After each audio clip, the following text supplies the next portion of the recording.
Many people, I've spoken to people, and they say we've done fine over the past 30 years, having no relations with Iran. Do you believe that's true? Do you believe that, yes? I think Iran is an extraordinarily important country for the United States of America's interests. And there are many reasons for that. One is that Iran has a commanding geographical position on the Persian Gulf. Secondly, Iran has lots of oil and natural gas. Third is Iran has a population of 70 or 75 million brilliant people, despite what Americans might think about the current rulers of Iran.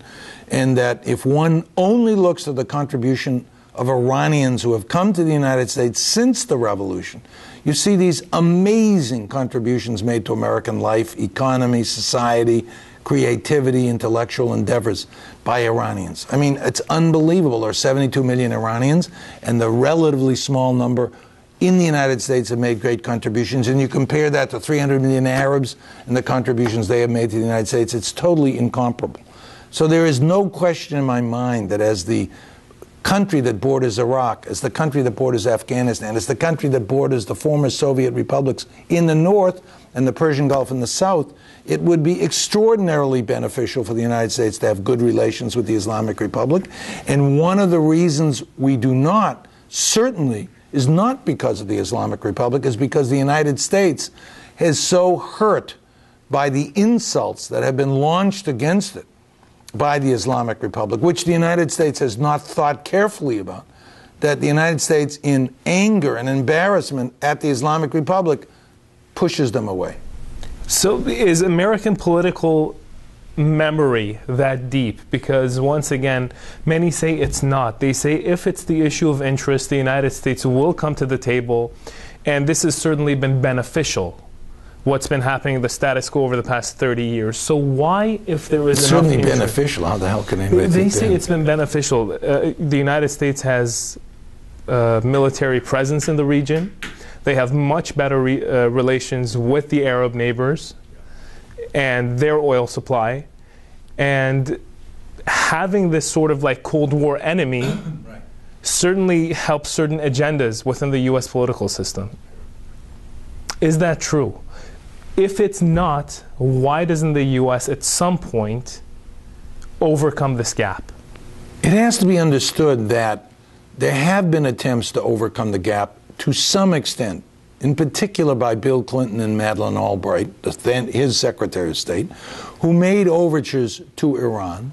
But the reality is, I think, that America's political memory is deep, and new insults from Iran reawaken those memories of the overthrow of the Shah, our Shah, of the capture of the American prisoners, of the failure of the hostage rescue mission, which was another great blow to the prestige of the United States and certainly to President Carter, of the refusal of the Iranians to release the hostages till after Jimmy Carter had left office. And you can go on down the line.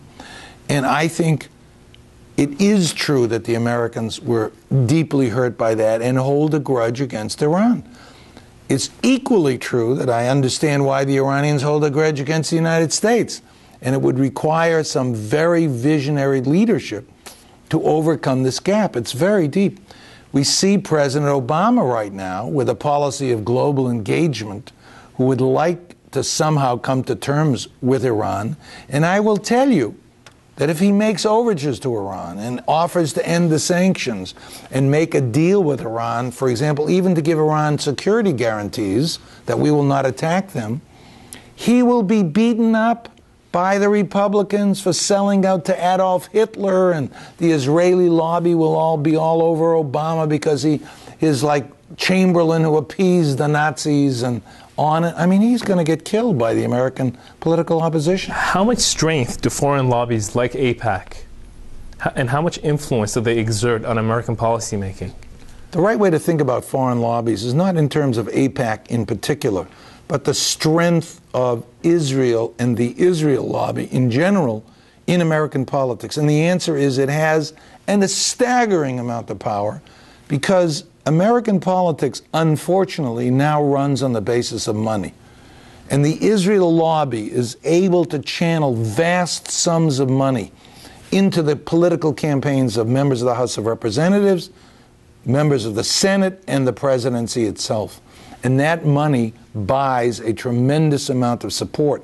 And for one reason or another, the Arab states, the Palestinians, the Iranians haven't figured out how to influence American politics in the same way. So basically there's a sense of like indebtment from American policymakers, politicians, because of financial contribution? Let me give you an example. I have a friend who was a member of the House of Representatives, and my friend was interested in a part of the world that had nothing to do with the Middle East. He was in the House of Representatives when Jimmy Carter was president of the United States. The Shah had been overthrown, and Jimmy Carter decided we should sell AWACS to Saudi Arabia because the new Iranian revolution hates the Saudis. They have a king, they're Sunnis, they like the Americans, all those things.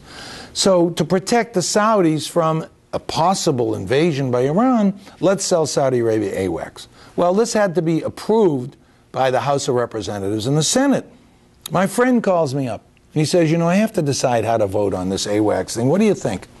And I give him all the good reasons why he should vote yes. Should vote yes, it's important, we'll protect the Saudis, they supply the oil. The vote comes, I look in the newspaper, my friend has voted no. So I call him up, I say, what the hell is this? I told you you should be voting yes. You don't care about the Middle East, why didn't you vote yes? He says, it's because I don't care about the Middle East. No, I care about this other part of the world. Well, guess what happened?